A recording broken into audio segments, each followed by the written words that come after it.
कुतुब मीनार को दिल्ली का सबसे पुराना और पहला मॉन्यूमेंट कहा जाता है, जिसे किसी विदेशी ने बनवाया था और यूनेस्को द्वारा वर्ल्ड हेरिटेज साइट का दर्जा भी दिया गया है। दोस्तों, ये 823 साल पुराना मॉन्यूमेंट है। मतलब सोचता हूँ तो सिर चकरा जाता है। 1199 में बनना शुरू हुआ था और 1220 में बनकर तैयार हुआ था। ये दुनिया की सबसे ऊंची मीनारेट है। इसे विक्ट्री टावर भी कहा जाता है। और मीनारेट क्या होता है मैं आपको बता दूं। इस्लामिक कल्चर में मस्जिद के पास एक टावर बनाया जाता है, जहां पर एक व्यक्ति चढ़कर अजान पढ़ता है और दूसरे लोग उसे सुनकर मस्जिद में प्रार्थना करते हैं। कुछ इतिहासकारों का ये मानना है कि कुतुब मीनार का उपयोग नमाज पढ़ने के लिए किया जाता था। और जैसा कि हम सब जानते हैं, नमाज दिन में 5 बार पढ़ी जाती है, तो कुतुब मीनार पर यह चीज़ अप्लाई हो ही नहीं सकती, क्योंकि कुतुब मीनार पर नीचे से लेकर ऊपर चढ़ने में 40 मिनट का समय लगता है। और इस तरह यदि कोई व्यक्ति दिन में 5 बार 40-40 मिनट लगाकर ऊपर चढ़ता है तो नमाज पढ़ना असंभव हो जाएगा उसके लिए।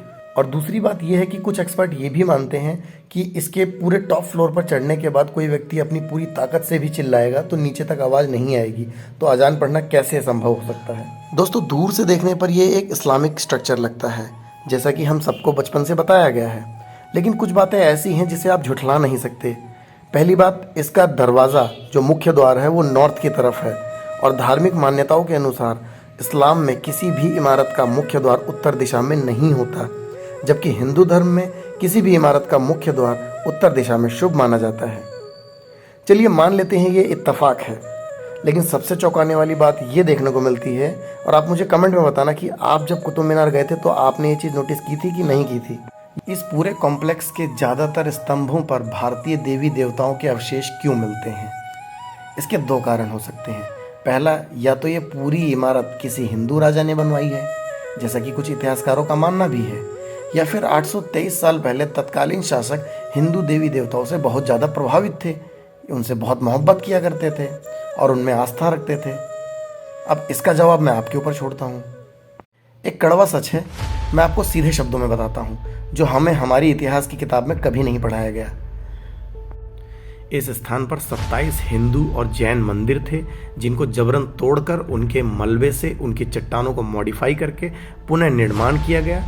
और जितने भी देवी देवता थे इस इमारत में बने हुए थे, जैसे कि गणेश जी की प्रतिमा को आप साफ तौर पर देख सकते हैं, उसे मिटाने का पूरा प्रयास किया गया और आज भी उसके अवशेष देखने को मिल सकते हैं। दोस्तों, अगली बार जब आप कुतुब मीनार जाएं तो अपनी आंखें खोल कर देखना, आपको मंदिर की घंटियां दिखाई देंगी और कमल के फूल दिखाई देंगे, जो कि हिंदुत्व का प्रतीक है। जबकि इस्लाम में घंटी को अशुभ माना जाता है, तो कुतुब मीनार में घंटियां किसकी मोहब्बत की निशानी में लगाई गई हैं? अब ऐसे में आपके मन में सवाल आएगा कि ये इमारत यहीं पर क्यों बनाई गई? दिल्ली तो बहुत बड़ी है, कहीं पर भी बनाई जा सकती थी। तो इसका सबसे बड़ा कारण है भारतीयों की धार्मिक आस्था।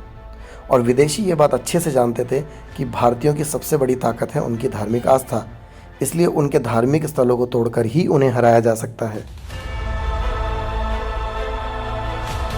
बचपन में हम सब अपने स्कूल की तरफ से पिकनिक पर गए थे। मैं भी गया था, आप भी गए होंगे। पर उस वक्त हमें सिर्फ इसकी सुंदरता के बारे में बताया गया था, कुतुबुद्दीन ऐबक की महानता के बारे में बताया गया था, उसकी वीरगाथाएं सुनाई गई थी। क्योंकि इतिहास की किताबों का संपादन ही ऐसे लोगों के नेतृत्व में हुआ जो इतिहास को अपने हिसाब से बताना चाहते थे। यही कारण है कि आज तक हम इन सच्चाइयों से वंचित रहे। पर अच्छी बात यह है कि अब ऐसा नहीं है। अब इतिहास में संशोधन किया जा रहा है और मुझे पूरी उम्मीद है कि आने वाली पीढ़ी इससे वंचित नहीं होगी। कक्षा 6 की इतिहास की किताब में पहला प्रश्न ही मैंने यही पढ़ा था कि इतिहास पढ़ना क्यों ज़रूरी है। मैं उस वक्त इस बात की गंभीरता को नहीं समझ पाया था, पर आज भली भांति समझता हूँ। इतिहास पढ़ना इसलिए ज़रूरी है कि हमने जो गलतियाँ अतीत में की हैं, उन गलतियों से सीख के हम दोबारा उन गलतियों को ना दोहराएं। और अगर आप चाहते हैं कि मैं इसी तरह के वीडियोस और बनाऊं, तो अपने विचार मुझे कमेंट में ज़रूर साझा करें और मुझे बताएं कि अगला पड़ाव कहाँ होना चाहिए। दोस्तों, वीडियो पसंद आया तो वीडियो को लाइक करें। चैनल पर पहली बार आए हैं तो चैनल को सब्सक्राइब करें। मैं अनुभव आपसे मिलूँगा एक नए रोमांच के साथ किसी नए वीडियो में। तब तक के लिए शुक्रिया।